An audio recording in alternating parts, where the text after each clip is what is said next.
Normally, as you well know, I'm somebody that comes out like a bat out of hell. I love doing radio. I love being back at Mad Dog Sports Radio. I like to lead with my passion and my fervor to really start the day, start the afternoon, so to speak. But if I sound a little bit, if not a lot, different, you can use the word melancholy, you can use the word sad or whatever. It's because I'm not in that kind of mood today. I'm going to be real. I'm going to be authentic. I'm going to be my true Stephen A. self, who I am. That's the way it goes.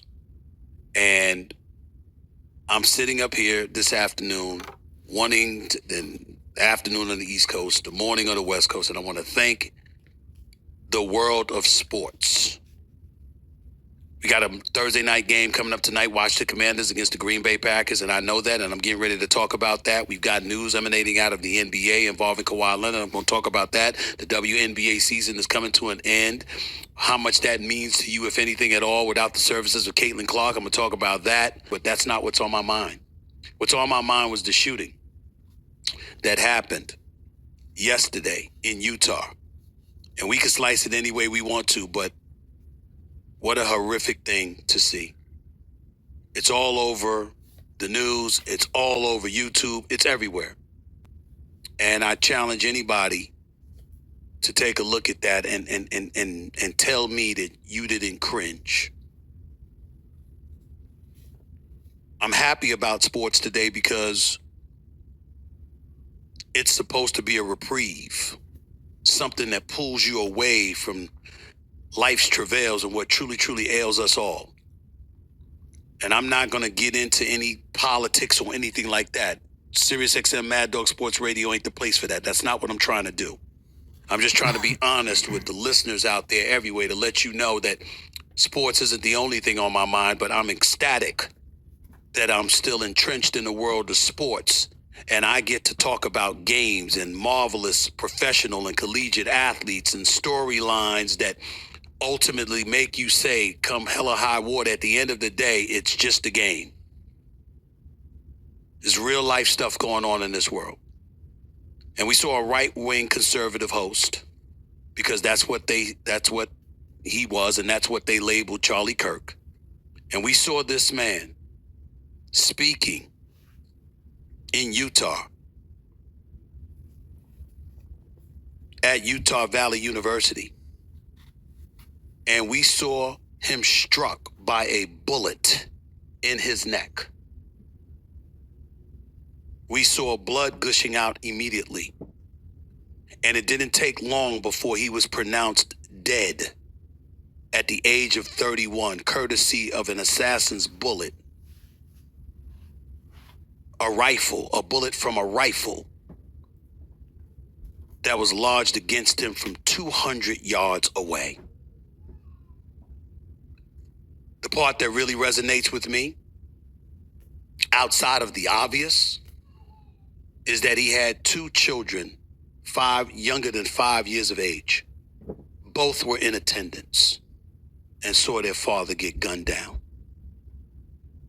He had a wife, their mother, who was in attendance, who saw her husband get gunned down.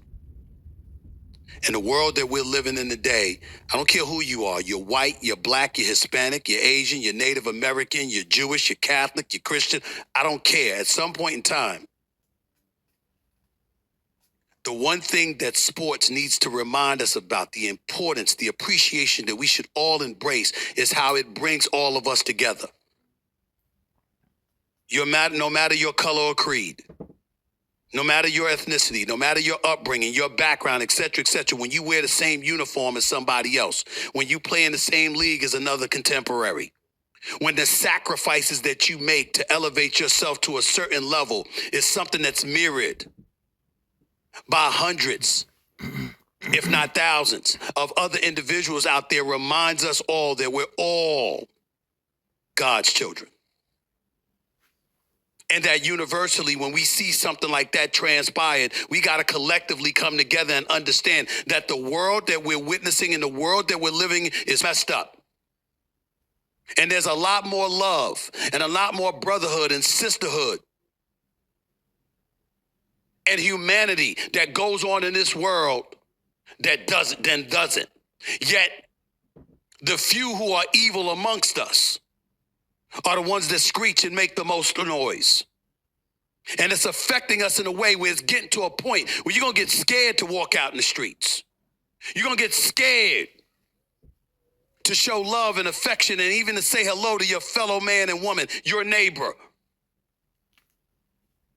And sports is so important now more than ever before because you know something? When you look at Lambeau Field tonight in Green Bay, Wisconsin, when the Green Bay Packers host the Washington Commanders, you had better believe 60,000 plus are going to be at that stadium.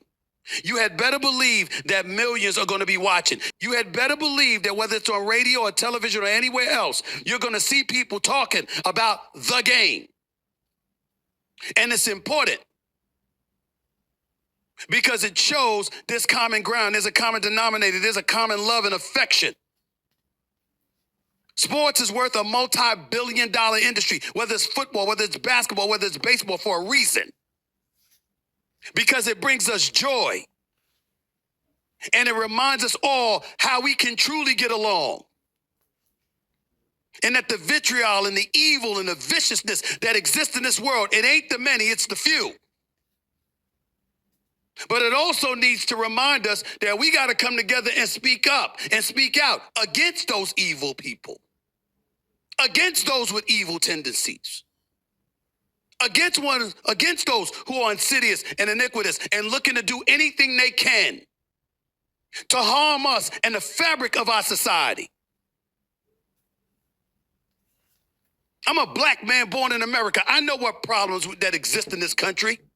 But I also know there's far more good people than there are bad people in this country, regardless of who you are, what your ethnic background is. White, black, Hispanic, and beyond.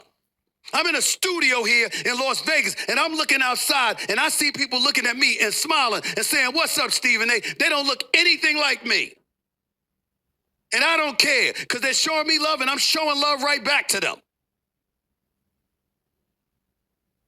At some point in time, we got to recognize, can't just speak about it. Can't just give lip service to when such a vile act takes place.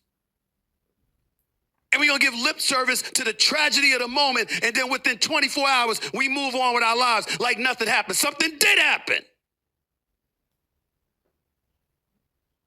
I don't care what his political beliefs were. I don't care what he felt. I care about the fact that a man was gunned down in front of two of his children who are 5 years of age or less. That he's dead at the age of 31. That his wife is a widow. That his children are fatherless. Because his ideas and his beliefs differed from somebody else, apparently. And then I'm going online and I'm seeing people celebrating it. Shame. Shame on you.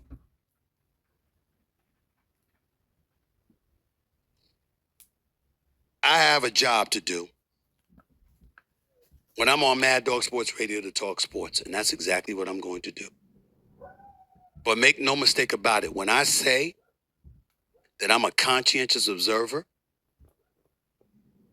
that I'm an American citizen, that I'm just somebody who cares, and I'm somebody who believes in and tries to promote the importance of having a core decency attached to every one of us as human beings. I mean it. I mean it. Props to the New York Yankees organization last night for having a moment of silence. If you're a left winger instead of a right winger, you might not have liked that. You're missing the point. This man was shot and killed from 200 yards away in front of his wife and children and thousands of onlookers who had come to see him, Mr. CharlieKirk, who had been going from campus to campus, simply debating his ideas against those who might differ from him. That's all. and his life was taken. He's gone at 31. Joining us now is Jack Houghton, host of the media show here at Sky News. Jack, thank you so much for joining us. So real quick, before I go on this next video, this is my last video. Stephen Smith, I might not agree with everything he was saying, not necessarily on this video, but you know, I check out some of his stuff from time to time. And when I say I might not agree, I'll be even more specific. You know, I don't believe in, you know, cussing and stuff. And so, you know, he might do it from time to time, and maybe, you know, some people don't look at that as a big deal. They just look at it as a way to express their emotions and how they feel. But you know, I love what he's saying. You know, he's really speaking from his heart. I'd say so. And I love what he's saying. And just wanted to share that. I could definitely agree with what he was saying. And, you know, it's just amazing how we're coming together and showing support. That's what I want to say on that right there.